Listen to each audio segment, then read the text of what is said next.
नई शादी हुई थी और वो रेखा के साथ फाटकपुर कस्बे में जिंदगी बिताने आया था। रेखा पढ़ी लिखी और बेहद होशियार लड़की थी, लेकिन नितिन की पढ़ाई बचपन में ही छोड़ने के कारण उसे कोई अच्छी नौकरी नहीं मिल रही थी और वो पप्पू के दुकान से चादर और रजाई लेकर दूर दूर के कस्बों में साइकिल से बेचा करता था।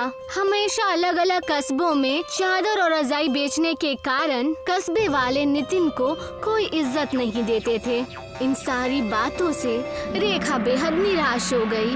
आप ये काम छोड़ क्यों नहीं देते हैं जी? मुझे बेहद बुरा लगता है जब आप साइकिल से गलियों में घूमते हैं। मगर मुझे कुछ और आता भी तो नहीं है, मैं और करूँगा क्या?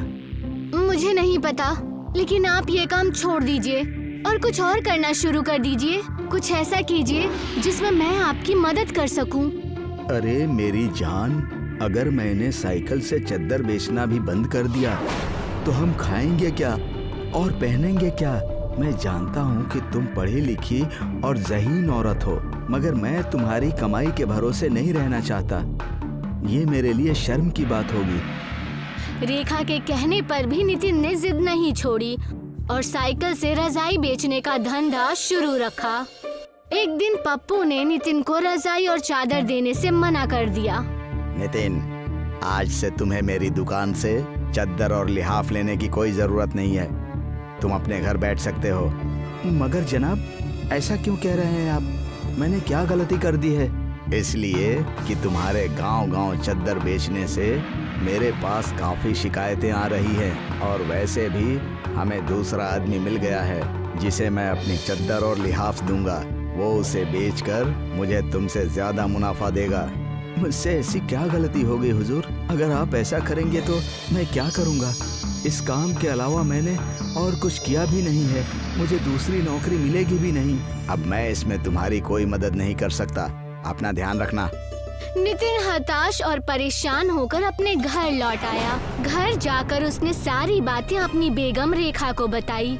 कोई बात नहीं जी, मैंने पहले ही आपको बोला था कि आप इस धंधे को छोड़ दीजिए। अगर आप तभी मेरी बात मान लेते तो आपको इतनी जिल्लत का सामना नहीं करना पड़ता। तुम बिल्कुल सही कह रही हो। उस दिन मुझे तुम्हारी बात मान लेनी चाहिए थी। नितिन को उदास देखकर रेखा किचन से शीरा लेकर आ गई और कहने लगी, मैंने आज आपके पसंद का शीरा बनाया है जिसे खाकर आप बेहद खुश हो जाएंगे। अच्छा, जरा चखाओ तो कैसी बनी है। नितिन रेखा से शीरा लेकर खाने लगता है। तभी उसके दिमाग में ख्याल आता है। वो शीरे का धंधा करने की सोचता है। अरे जैनेमन, एक बात कहूँ, क्यों न हम खीर का कारोबार करें? तुम इतना अच्छा खीर बनाती हो, हम इस बात का फायदा उठाएं। बस इसके लिए हमें कुछ पैसों की जरूरत होगी, मगर हम कमाई अच्छी करेंगे। आपने तो मेरे मन की बात कह दी जी। मैं तो कब से चाहती थी कि हम दोनों मिलकर कुछ करें। वैसे कुछ पैसे हैं हमारे पास जिससे हम ये व्यापार शुरू कर सकते हैं। हम कल से ही शीरा बनाकर बेचना शुरू कर देंगे। और अगले ही दिन नितिन और रेखा ने शीरे की दुकान खोल दी। पहले दिन उनकी बिक्री बेहद अच्छी हुई। लोग जी भर कर शीरा खाते और उन्हें मुनाफा भी होने लगा। हमारी तरकीब काम कर गई लगता है। मैंने जिंदगी में पहली बार खुद से कुछ करने की कोशिश की और सफल हो गया। भगवान करे कि ऐसे ही हमारा मुनाफा बढ़ता रहे। आखिर आपके साथ मैं जो हूँ। चलिए अब आप जाइए और दूध लेकर आइए। हमें कल की दुकान के लिए सामान भी खरीदना है। नितिन दूध लाने रमेश की दुकान पर जाता है। दूध की दुकान पर जाते ही वो देखता है कि वहाँ पर उसका पुराना मालिक पप्पू भी बैठा है, जो रमेश का बेहद अच्छा दोस्त है।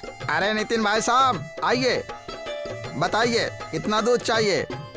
जी मुझे 20 लीटर दूध चाहिए। 20 लीटर दूध? तुमने अब दूध का कारोबार शुरू कर दिया क्या? नहीं रमेश जी, मैं और मेरी बीवी हम इस दूध का खीर बनाकर बेचते हैं। इतना कहकर नितिन दूध लेकर अपने घर चला गया। लेकिन पप्पू को ये बात हजम नहीं हुई। वो रमेश के साथ मिलकर साजिश रचने लगा। ये 2 कौड़ी का इंसान आज इतना ताव दे रहा है। कुछ ही दिन पहले मैंने ही इसे नौकरी से निकाला था। आज मेरे सामने इतना ताव दिखाकर चला गया। ये दोनों मियाँ बीवी मेहनत कर रहे हैं। पहले ये 5 लीटर दूध के खीर बनाया करते थे, उसके बाद 10 और अब 20। दिन पर दिन मेरे दूध की बिक्री बहुत अच्छी हो रही है। पप्पू रमेश से नितिन की तारीफ सुनकर जलने लगता है। तो तुम सिर्फ दूध ही बेचते रहोगे या खुद भी कुछ करोगे? मैं तो कहता हूँ तुम खुद के खीर का बिजनेस शुरू कर दो, मैं तुम्हें पैसे दूंगा। और मेरा एक निकम्मा बेटा भी है जो आजकल कुछ नहीं कर रहा है, वो भी तुम्हारे इस कारोबार में मदद करेगा। सोच तो तुम्हारी अच्छी लग रही है और मेरी मंजूरी भी है, मगर मुनाफा आधा आधा ही रहेगा।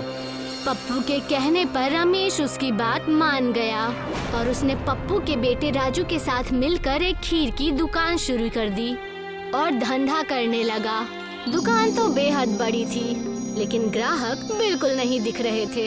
इससे परेशान होकर वो बोला, आज ज्यादा खरीदार नहीं है, जरूर सब उस नितिन की दुकान पर खीर ले रहे होंगे। हमने तो अब हमारे दूध की दुकान से उसे दूध देना भी बंद कर दिया है, फिर भी उसकी दुकान खूब चल रही है।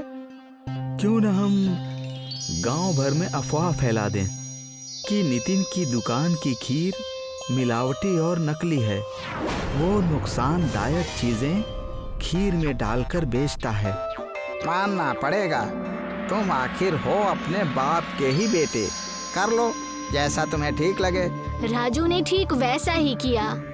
पूरे कस्बे में अपने दोस्तों के साथ मिलकर ये अफवाह फैला दी कि नितिन के दुकान का शीरा मिलावटी है। पूरे कस्बे में नितिन के दुकान की ये बात आग की तरह फैल गई। लोगों ने नितिन के दुकान पर आना बंद कर दिया।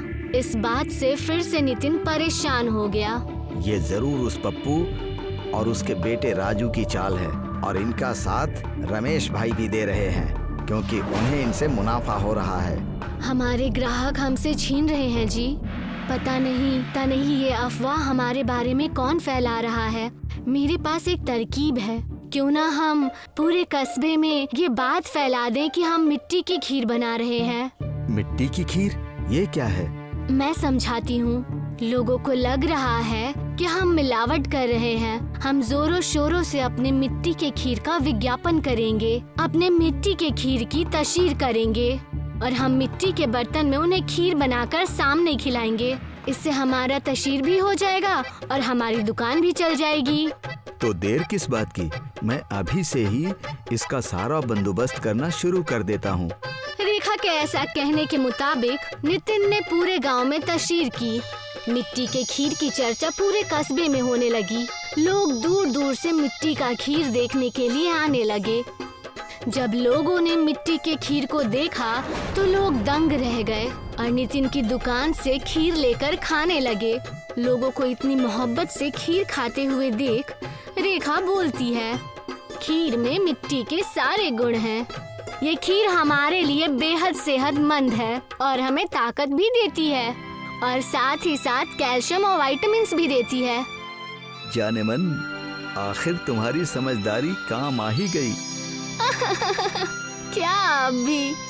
नितिन और रेखा का धंधा पहले से 2 गुना बढ़ गया और इसी कारण से रमेश को अपनी दुकान बंद करनी पड़ी।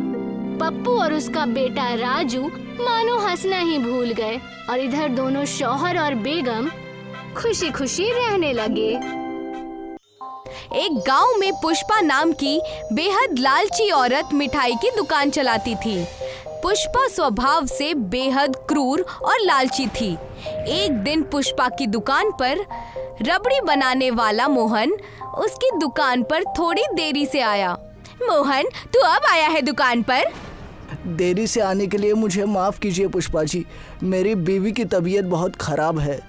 तुम आजकल के निठल्ले विवाह होते ही जोरू के गुलाम बन जाते हो। मैं तुझे आज के पैसे नहीं दूंगी। ऐसा मत कीजिए पुष्पा जी, मैं तो आज आपसे तनख्वाह बढ़ाने की बात करने वाला था। क्या बोला? अरे कुछ लाज शर्म है कि नहीं, या वो भी बेच कर खा लिया तूने?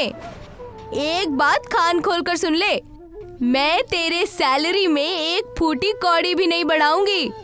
देखिए पुष्पा जी, आपके दुकान की रबड़ी बहुत दूर तक मशहूर है और उस रबड़ी को मैं ही बनाता हूँ, ये मत भूलना, दूसरे दुकानदार मेरे आगे पीछे घूमते रहते हैं। अगर आप मेरी तनख्वाह नहीं बढ़ाएंगे तो मजबूरन मुझे यहाँ से काम छोड़कर जाना होगा। अरे तो अभी और इसी वक्त छोड़कर चले जाना।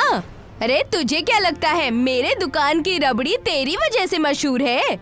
ठीक है, मैं भी आपकी दुकान पर अब काम नहीं करना चाहता। मेरा हिसाब कर दीजिए, मैं चला जाऊंगा। अरे काहे का हिसाब और काहे के पैसे?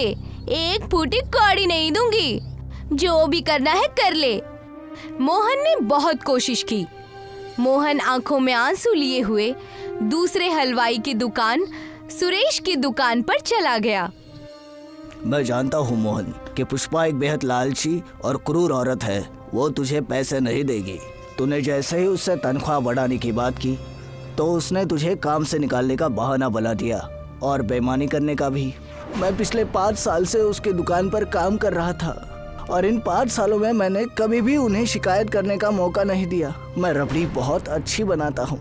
मैं जानता हूँ मोहन, तेरी बनाई हुई रबड़ी बहुत दूर तक मशहूर है, इसलिए तू आज से मेरे दुकान पर रबड़ी बनाएगा। और हाँ, जितना पुष्पा तुझे तनख्वाह देती थी मैं तुझे उससे 2 गुना दूंगा। सुरेश की बात सुनकर मोहन खुश होता हुआ बोला, देखना चाचा, पुष्पा जी की रबड़ी अब ज्यादा दिन तक मशहूर नहीं रह पाएगी क्योंकि उनकी रबड़ी मैं ही बनाता था। कुछ वक्त बाद जमींदार की बीवी आरती, जो कि पुष्पा की दोस्त भी थी, पुष्पा की दुकान पर रबड़ी खाने आई। मगर रबड़ी खाते ही वो गुस्से से आग बबूला हो गई। आरती चिल्लाती हुई बोली, पुष्पा, पुष्पा, कहाँ है तू? क्या हुआ आरती, आज की रबड़ी तुझे पसंद नहीं आई? अरे ये रबड़ी है या समोसे की चटनी? एक तो इसमें बिल्कुल भी मिठास नहीं है। पहले तो तेरी रबड़ी बहुत अच्छी बनती थी, अचानक से ये तेरी रबड़ी को क्या हो गया? फिक्र मत कर आरती, शायद गलती से मेरे नौकर से रबड़ी बनाने में कोई गलती हो गई होगी। कल से तुझे शिकायत का मौका नहीं मिलेगा। पुष्पा की बात सुनकर आरती वहाँ से चली गई। पुष्पा का नौकर गणेश पुष्पा से बोला, अरे रबड़ी तो मोहन ही अच्छी बनाता था पुष्पा जी, आपने उसे धक्के देकर निकाल दिया। तू अपना मुंह बंद कर। उस रमेश को भी यही लगता था। कुछ दिन बाद देखना मेरी दुकान पर रबड़ी लेने वाले की कैसी लाइन लगती है। अरे तुम लोग तो कल के बच्चे हो। मुझे रबड़ी का कारोबार करते हुए पूरे 20 साल हो गए हैं। मैंने अपना मकान और कार रबड़ी बेच कर ही खरीदी है। कुछ दिनों बाद पुष्पा की दुकान पर रबड़ी लेने वालों की भीड़ जमा होने लगी। गांव का कोई भी आदमी सुरेश की या किसी और की दुकान से रबड़ी खरीदने को तैयार ही नहीं था।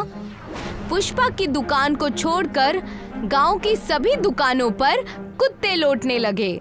ये देखकर मोहन सुरेश से कहता है, मैं इतनी अच्छी रबड़ी बनाता हूँ सेठ जी, फिर भी हमारी रबड़ी कोई खाने को तैयार ही नहीं है। रोज रोज रबड़ी फेंकने से तो आपका दिवालिया निकल जाएगा।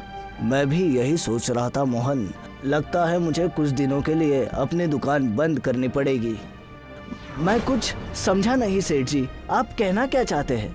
मोहन, तुझे पुष्पा की दुकान पर काम करते हुए सिर्फ 5 साल हुए और मैं 20 साल से देख रहा हूँ। जब कभी पुष्पा की दुकान पर लोग रबड़ी खाना बंद कर देते हैं तो कुछ दिनों बाद अचानक से उसके दुकान पर भीड़ लगने लगती है। पता नहीं पुष्पा ऐसा कौन सा चमत्कार करती है कि फिर किसी भी व्यक्ति को उसकी रबड़ी के अलावा किसी और की रबड़ी अच्छी नहीं लगती।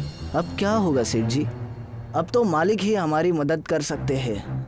कुछ दिनों बाद सुरेश की दुकान पर एक पागल आदमी आकर खड़ा हो गया। वो कुछ खाना मांगने लगा। उस पागल आदमी ने हाथ में 2 मिट्टी की मटकियां पकड़ी हुई थी। सेठ जी, लगता है ये व्यक्ति मानसिक रूप से सही नहीं है, भूखा मालूम होता है। इसकी हालत देखकर लगता है इस बेचारे के पास पैसे भी नहीं होंगे और ये बेचारा कई दिनों से भूखा भी मालूम होता है। इसे कुछ खाने को दे दो। मोहन ने रबड़ी उस पागल आदमी के सामने रख दी, लेकिन वो पागल मोहन की दुकान की सारी रबड़ी खा गया और अपने हाथ में पकड़ी हुई एक कच्ची मिट्टी की बनी हुई मटकी मोहन को थमाकर वहां से चला गया। उसके जाते ही मोहन ने मटकी खोली तो उसने देखा कि उस मटकी में लोहे की बनी हुई रबड़ी रखी हुई थी। क्या है मटके में? इस मटके के अंदर कुछ सामान रखा हुआ है जो बिल्कुल रबड़ी की डिजाइन का बना है। बेचारा दूध की बनी हुई हमारी सारी रबड़ी खाकर चला गया और हमें लोहे की रबड़ी देकर चला गया। कुछ वक्त बाद वही पागल पुष्पा की दुकान पर जाकर बैठ गया।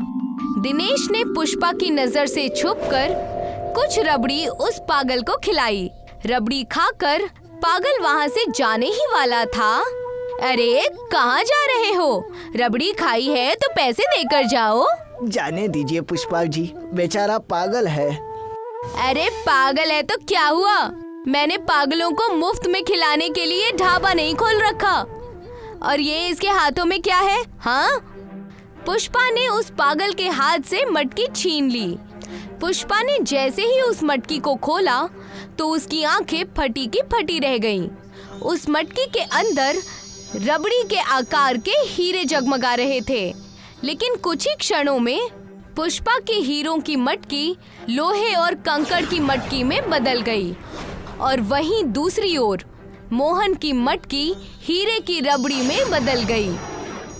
सेठ जी, ये तो हीरो की रबड़ी बन गई है। वो पागल व्यक्ति कोई मायावी व्यक्ति था। मोहन और सुरेश बेहद रईस हो गए। उन दोनों की रईसी देखकर पुष्पा का नौकर दिनेश पुष्पा से बोला, एक तो वो पागल आपकी मुफ्त में रबड़ी खा गया और हीरे की रबड़ी वो मोहन और सुरेश को दे गया।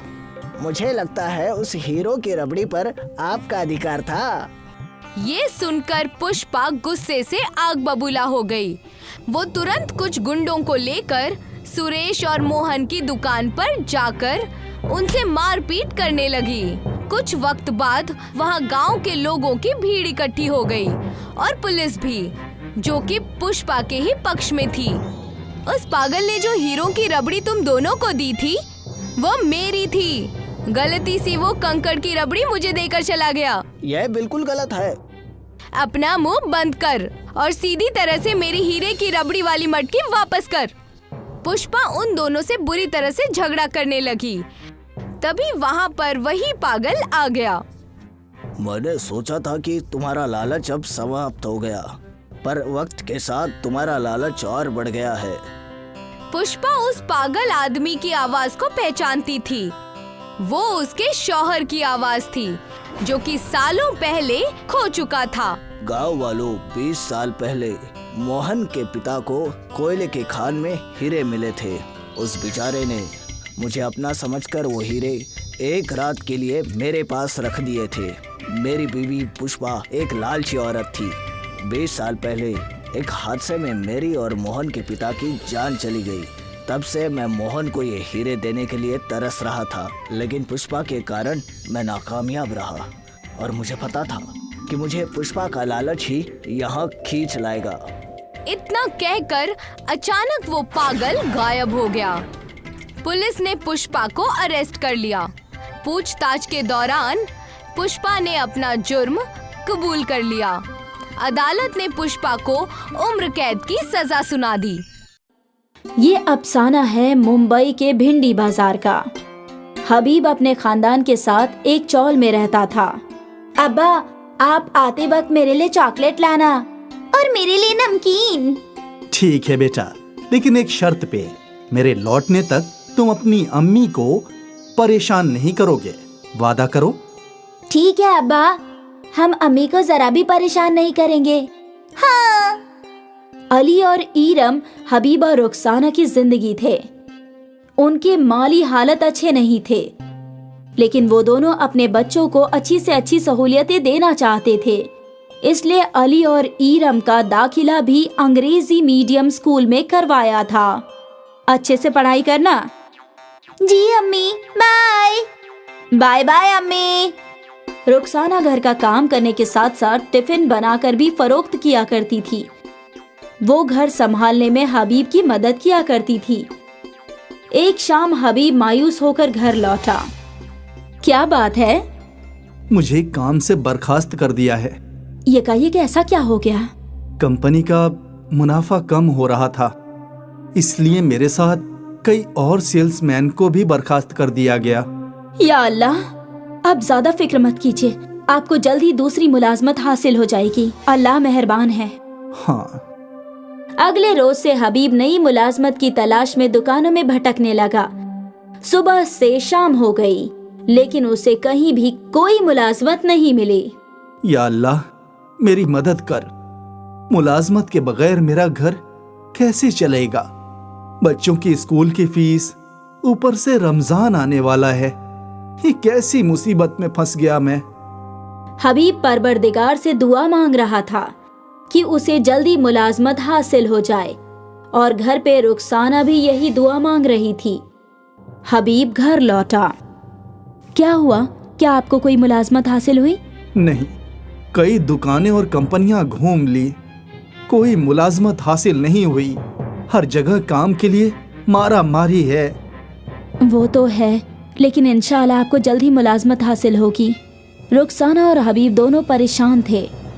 घर कैसे चलेगा? बच्चों की फीस कहाँ से आएगी?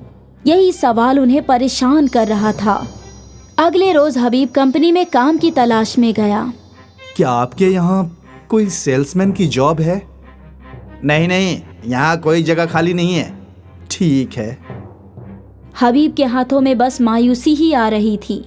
आज वो जल्दी ही घर लौटा।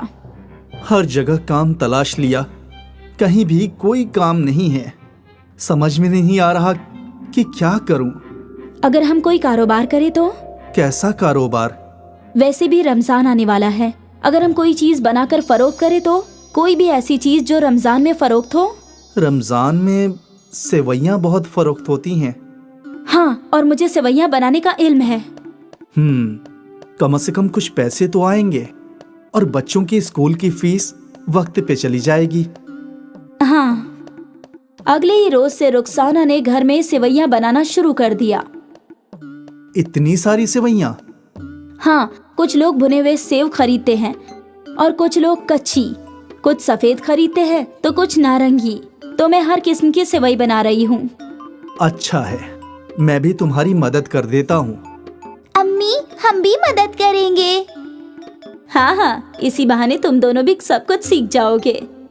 हबीब का पूरा खानदान मिलकर सेवइयां बनाने लगा, और फिर हबीब ने बाजार में एक ठेला लगाया, सेवइयां फरोख्त करने का ठेला। भाईजान, कैसे है ये सेवइयां? आपा, 100 रुपये किलो। ताजा है ना? हाँ बिल्कुल, अरे कल ही बनाया है। ठीक है, 2 किलो दे दो। पहले दिन कुछ औरतों ने हबीब के ठेले से सेवइयां खरीदी। आज बस 10 किलो सेवइयां फरोख्त हुई हैं। ये तो अच्छी शुरुआत है। हाँ, उम्मीद है आगे फरोख्त में इजाफा होगा। हाँ, यकीनन। हबीब इतना खुश नहीं था, रुखसाना खुश थी। उसके मुताबिक से ये एक अच्छी शुरुआत थी। अगले रोज हबीब ने वापस बाजार में सेवइयों का ठेला लगाया। आज काफी ग्राहकों ने उसकी सेवइयां खरीदी। वो खुश था। अरे भाईजान, आपकी सेवइयां तो बहुत ही ताज़ी हैं। बच्चों को बेहद पसंद आई। आज मुझे 2 किलो और दे दीजिए। जी आपा। शाम तक उसकी सारी सेवइयां फरोख्त हो गई। वो खुशी खुशी घर लौटा। अरे रुखसाना, सारी सेवइयां फरोख्त हो गईं। मुझे यही उम्मीद थी, इसलिए हमने सुबह से और सेवइयां बना ली है। बच्चों ने मेरी बहुत मदद की। वाह बच्चों, ये लो। हबीब ने दोनों बच्चों को चॉकलेट दी और दोनों बेहद खुश हो गए।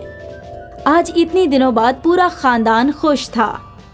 मालिक हम पर ऐसे ही रहम बरसाएं। हाँ बिल्कुल। अगले रोज से हबीब जितनी सेवइयां बाजार ले जाता, सब हाथों हाथ फरोख्त हो जाया करती। मुझे 5 किलो नारंगी वाली, मुझे 3 किलो सफेद वाली। हबीब एक एक करके सारे खरीदारों को सेवइयां देता गया, लेकिन खरीदारों का हुजूम खत्म ही नहीं हो रहा था। रोज शाम तक उसका सारा ठेला खाली हो जाता था।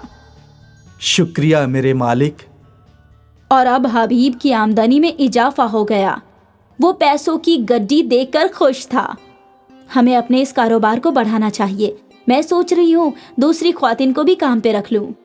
हाँ जरूर रखो। मैंने भी और फरोख्त करने का रास्ता निकाल लिया है। और वो क्या है? मैं दुकानों पर जाकर उन्हें अपनी सेवइयां फरोख्त करूंगा एक मर्तबा दुकान वाले हमसे खरीद लेंगे तो हमारा मुनाफा कई गुना बढ़ जाएगा। वाह, ये तो बहुत अच्छा होगा। हबीब और रुखसाना के मन में नई उम्मीद जगी थी अपने कारोबार को बड़ा बनाने की। अगले ही दिन रुखसाना ने एक और खातून को काम पर रख लिया और यहाँ हबीब दुकानदारों से बातें करने लगा। भाईजान, हमारी सेवइयां बिल्कुल ताज़ी हैं, घर पर बनी हुई। आप एक मर्तबा अपनी दुकान पर फरोख्त करके देखिए, यकीनन इनकी मांग होगी। ठीक है, लेकिन मैं ज्यादा नहीं लूंगा। फरोख्त हो गए तो फिर लूंगा। जी जरूर। हबीब ने दुकानदार को थोड़ी सेवइयां दे दी। ऐसे ही उसने कई और दुकानदार को सेवइयां दी। अगले रोज जब वो अपने ठेले से सेवइयां फरोख्त कर रहा था तो उसे दुकानदारों का कॉल आने लगा। जी भाईजान, शाम तक पहुंचवा देता हूँ। हबीब दुकानों में सुपुर्दी करने लगा और उसने ठेले पर एक खादिम रख लिया। सोचा नहीं था कि हम इतना कुछ कर पाएंगे। ये तो परवरदिगार का रहम है, उन्होंने हमारी दुआएं सुन ली। बिल्कुल, हमने इतने पैसे कमा लिए हैं कि रमजान बाद हम अपना खुद का होटल खोल सकते हैं। वैसे भी हम हमेशा से अपना होटल खोलना तो चाहते ही थे, है ना रुखसाना? हाँ, लेकिन आपका क्या? मैं तुम्हारी मदद करूंगा होटल चलाने में। और मुलाजमत? अब मुझे मुलाजमत की क्या जरूरत बेगम, अब तो मैं दूसरों को मुलाजमत पर रखता हूँ। हबीब और रुखसाना का सेवइयों का कारोबार चल पड़ा। उन दोनों ने काफी पैसे जमा कर लिए और इन पैसों से उन दोनों ने अपना होटल खोला। रुखसाना का ख्वाब मुकम्मल हुआ और हबीब को अब पैसों की जरा भी फिक्र नहीं थी। अली और ईरम की स्कूल फीस भी आसानी से जा रही थी और अब हबीब और रुखसाना ने नया घर भी खरीद लिया था। उन सब की किस्मत संवर गई और ये सब रुखसाना के सेवई फरोख्त करने की तरकीब की वजह से मुमकिन हुआ। रुखसाना की सेवइयां जादू कर गई।